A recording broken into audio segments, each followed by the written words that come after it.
नमस्कार, मैं हूं आरजू अंसारी और आप देख रहे हैं राष्ट्रीय जगत विजन न्यूज।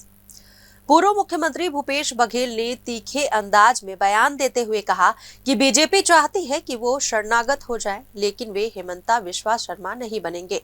बघेल ने आरोप लगाया कि उनके खिलाफ राजनीतिक दबाव बनाने की कोशिश हो रही है, मगर वे किसी भी जांच या कार्रवाई से डरने वाले नहीं हैं। वहीं बघेल के इस बयान पर मुख्यमंत्री विष्णुदेव साय ने पलटवार करते हुए कहा कि राज्य में कोई भी कार्रवाई कानूनी प्रक्रिया के तहत हो रही है। कानून सबके लिए बराबर है, चाहे वो कोई भी हो।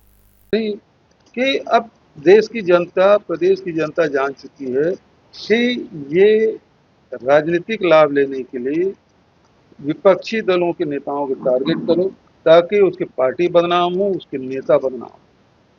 और अभी तक के कई 5,000 केस में हुए, आप तो 2% उपलब्धि नहीं है, आप प्रमाणित नहीं कर पाए।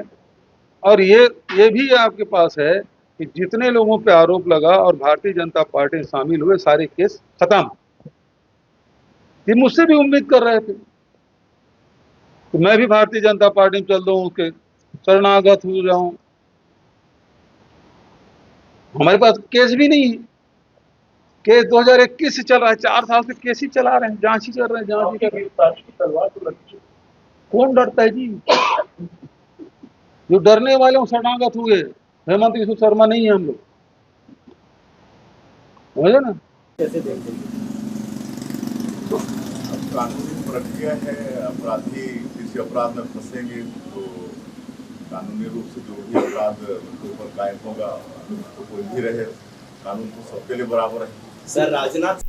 फिलहाल इस खबर में बस इतना ही। देश प्रदेश की खबरों से अपडेटेड रहने के लिए हमारे चैनल को सब्सक्राइब करें और नए खबरों के नोटिफिकेशन के लिए बेल आइकॉन जरूर दबाएं। नमस्कार।